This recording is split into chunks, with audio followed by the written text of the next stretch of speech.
I sometimes like to conduct social experiments.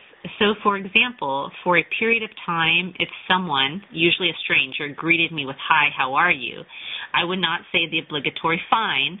I would actually tell them how I was. I have back pain, I'm hungover, I feel nauseous, whatever. And then I would not ask them how they were.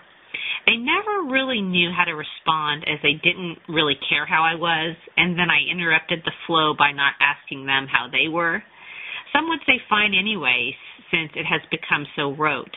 I was just trying to address how antiquated our greeting system has become.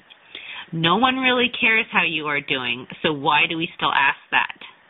I decided not to ask how are you unless I really wanted to know. But that is not the subject of this video.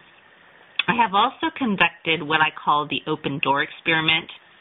If I'm walking into a building, I will open the door and hold it open for the person behind me. If the person is a guy, I want to see if he will accept my courtesy and walk through the door.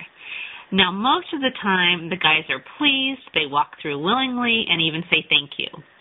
But one time, as I was holding open the door, I gestured to the guy behind me to walk through. To my surprise, he put his hand on the door and said something like, "No, that's okay, you go ahead."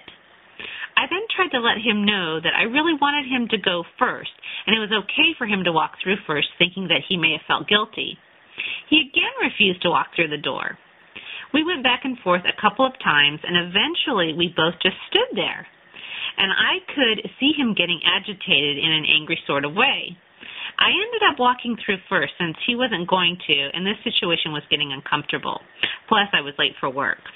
So why wouldn't this guy allow me to open the door for him and walk through first? Was it just chivalry? The only thing I could think of was that not only was I going against society's mandated gender roles, but I was also challenging his power and control that those roles dictate. I was going against tradition, history, and challenging the core of his beliefs about the role men and women play in society. Even though it is just a door, the person who holds it open and allows the person to go through is in control. It is not just about being courteous. And for those of you who think he was just trying to be nice or being kind of a jerk, remember this event. Thank you. Check in, please. Thank you. Throw in the fear and tension present in most Middle East negotiations, and suddenly the desire of both Arafat and Barak not to go through that door before the other starts to make sense. As a sign that Arafat and Barak were getting on well. Think again. There is a great meaning behind who goes through the door first.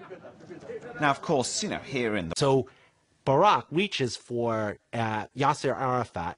Arafat literally grabs his arm, moves around, and starts waggling his finger at Barak, Barak then uses it as an opportunity, like a wrestling match, to move around to actually be behind Arafat, and then literally grabs Arafat, who holds him by the arm, and...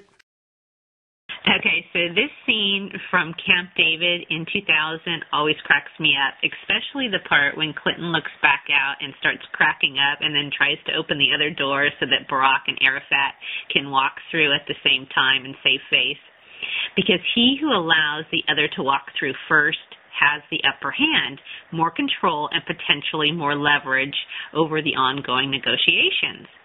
The conflict and animosity between the Israelis and Palestinians is so deeply rooted and has been going on for so long that neither party wanted to give up any advantage and be seen as weak or submissive.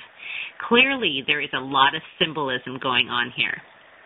Can any of you guess what came of these negotiations? That's right, a big zero, nada, nothing.